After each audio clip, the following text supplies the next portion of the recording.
नमस्कार, आदाब। News 5 AM Jamshedpur में आपका इस्तकबाल। आइए नजर डालते हैं जमशेदपुर की खबर पर। लोकसभा चुनाव के मद्देनजर देश भर में युवा कांग्रेस ने भी कमर कस ली है। जमशेदपुर संसदीय क्षेत्र में 25 मई को चुनाव होना है। इससे पूर्व जिला युवा कांग्रेस भी अपने पार्टी को मजबूती दिलाने हेतु कार्य शुरू कर दिया है। रविवार को झारखंड प्रदेश युवा कांग्रेस प्रभारी इशिता साहड़ा जमशेदपुर पहुंची, जहां उन्होंने कांग्रेस कार्यालय में एक बैठक युवा कांग्रेसियों के साथ की। इस दौरान कांग्रेस के चुनावी घोषणा पत्र में युवाओं के लिए घोषित किए गए कार्यों की चर्चा की गई। झारखंड प्रदेश युवा कांग्रेस प्रभारी इशिता ने बताया कि जब राहुल गांधी भारत जोड़ो यात्रा पर थे तो देश भर में उन्होंने युवाओं को बेरोजगार पाया और इसीलिए कांग्रेस पार्टी ने अपने घोषणा पत्र में युवा न्याय, युवा रोशनी जैसे कई भावी योजनाओं को शामिल किया है। उन्होंने कहा कि देश की जनता इस बार मोदी सरकार के झूठ और जुल्मबाजी को समझ चुकी है और इसलिए देश की जनता अब राहुल गांधी पर विश्वास जता रही है और चुनाव के नतीजे कांग्रेस के पक्ष में होंगे।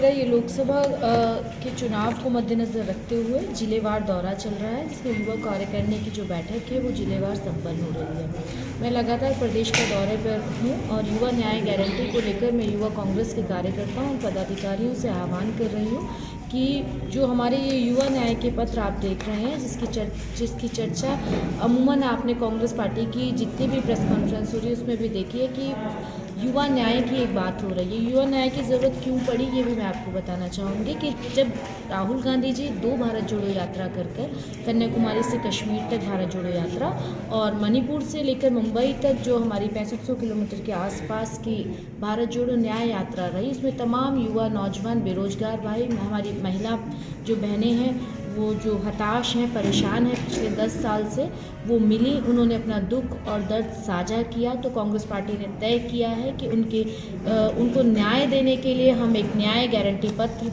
आप लोगों के बीच में लेकर आएंगे। इसीलिए मैं अपनी युवा कांग्रेस के कार्यकर्ताओं को आह्वान करने आई हूँ। अमूमन आप देखते होंगे कि हम कभी बड़ी बैठक करते हैं, चाहे वो रांची हो चाहे वो दिल्ली हो, पर आज हम जिलेवार जा रहे हैं और कुछ ही दिन में आप देखेंगे मैं प्रत्येक विधानसभा में पहुंचूंगी, क्योंकि इंडिया गठबंधन की बात हो रही है। तमाम जो राजनीतिक दल हैं वो अपने व्यक्तिगत हित को ना देखते हुए देश के हित के लिए आज एकजुट हुए हैं। और मैं कहूँगी इस बेरोज़गारी के आलम में युवा कांग्रेस के कार्यकर्ताओं के ऊपर ये महत्वपूर्ण जिम्मेदारी राहुल जी ने लेकर मुझे यहाँ भेजा है कि इस युवा न्याय के पत्र को हमें इंडिया गठबंधन के जो भी प्रत्याशी जहाँ जहाँ भी हैं उनके हित में हमें जनता के बीच में जाना है, युवाओं को जागरूक करना है कि युवाओं के साथ पिछले 10 सालों में 2 करोड़ रोजगार के नाम पर धोखा हुआ है। आज फिर आपके पास मौका है, अगले 5 साल के लिए हम देश को बचा सकते हैं, क्योंकि आप देख रहे होंगे कि हमारा जो नौजवान भाई है वो कहीं फांसी के तख्ते से झूल जा रहा है, कहीं आत्महत्या कर रहा है। देश में माताएँ बहनें इस तरीके के हालात बन गए हैं कि मणिपुर में आपकी वो घटना छुपी नहीं है। मैं आज झारखंड में मौजूद होकर मणिपुर की घटना का क्यों जिक्र कर रही हूँ, क्योंकि वो भी एक आदिवासी बहनें थी जिनके कपड़ों को चीरा फाड़ा गया था। सारा सोशल मीडिया पे वो प्रकरण आप सब ने देखा। बड़ा दुर्भाग्य था कि इस देश में जहाँ हम बड़े बड़े इंफ्रास्ट्रक्चर को बनाने की बात करते हैं, वहाँ आज हमें फिर से वही महिला हित की बात करनी पड़ रही है, महिलाओं के बचाव की बात करनी पड़ रही है। जहाँ बाबा साहब अम्बेडकर जी ने महिलाओं को आगे लाने की बात करी थी, कांग्रेस पार्टी ने पिछले 60-70 साल के अपने कार्यकाल में महिलाओं को बराबरी का दर्जा इस देश में दिलाने के लिए हर संभव प्रयास किया।